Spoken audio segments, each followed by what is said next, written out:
A few days ago, my significant other was like, Hey, would you read this book? and I was like, okay. And it was this book called Ikigai, Giving Everyday Meaning and Joy by Yukari Mitsuhashi.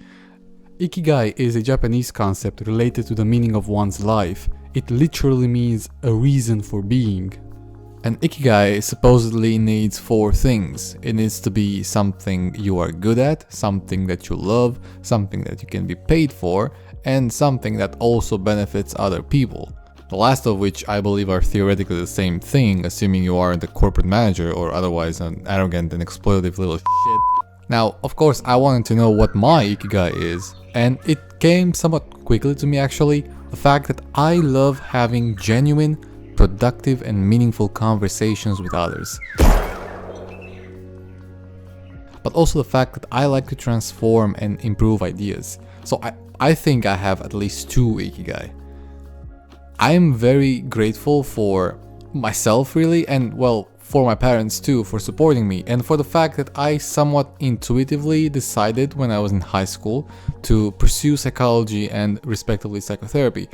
I'm not quite there yet, I'll need a few more years, of course, unless Ducky blows us up, which, by the way, that is the reason why I currently have a duck as my avatar. It's more of a prayer, really. So you may be wondering how I intuitively found my Ikigai, or maybe how you yourself could find your Ikigai.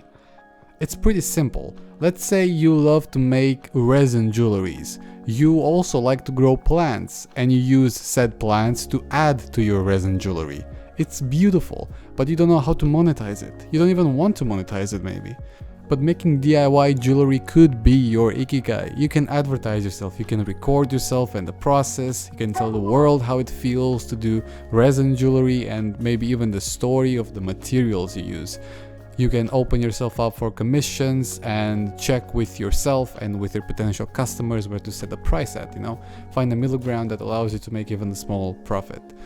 Now you've found your Ikigai and you're an artist. Congrats, AI is gonna take your job. Okay, that was a bit specific, but the point is, the initial condition for your Ikigai is to be something you like to do consistently. Something that you find yourself doing and that you could do a lot more of without it becoming too much of a burden. The rest are things you can potentially get to later. So what do you want to do, like really? This is something else I truly realized while going through this book. You see, I've been playing League ever since 2014. I have thousands of hours of game time.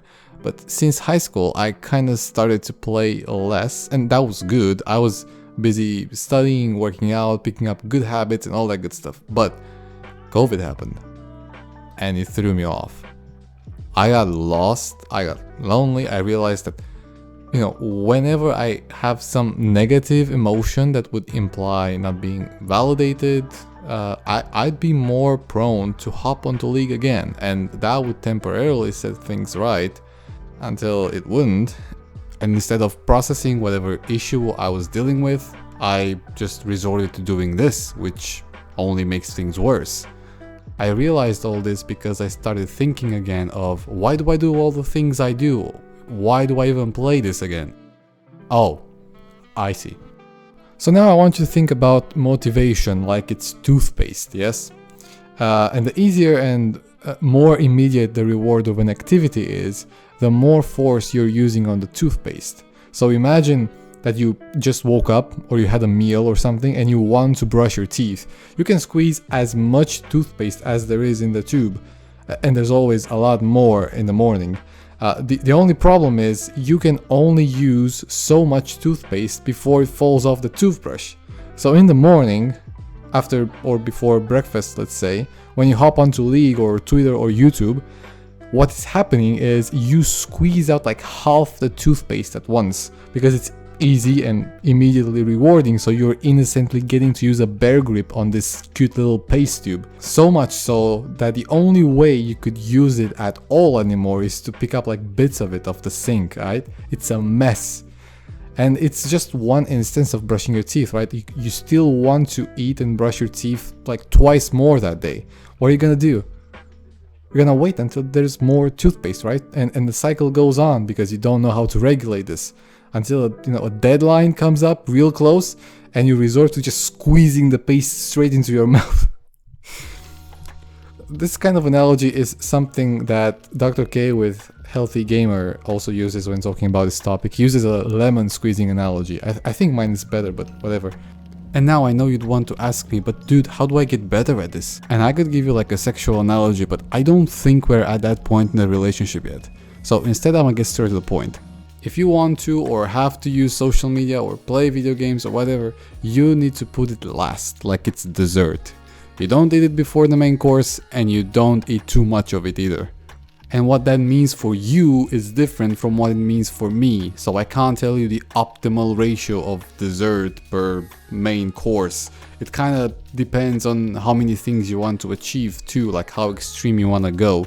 If you want to be very fit, then you gotta limit and postpone dessert. It's kind of necessary. But seriously, for this you need firstly a comprehensive list of tasks, and secondly a way to journal about it.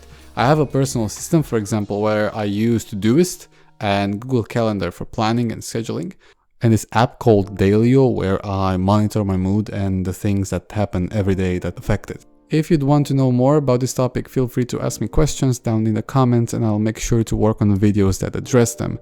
For you to know I'm uploading said videos, you'll need to subscribe of course and click the bell and everything. It will not only help you get notified whenever I'll upload said videos, but it will also motivate me to work harder on them. Until then, I'ma leave a link in the description to Dr. K's video that I mentioned earlier and also to some other resources that you can access for free. And yep, thanks for watching. I'ma see you next time. Wake up every day, I have some food and everything seems like it's going to be fine. Then all of a sudden shit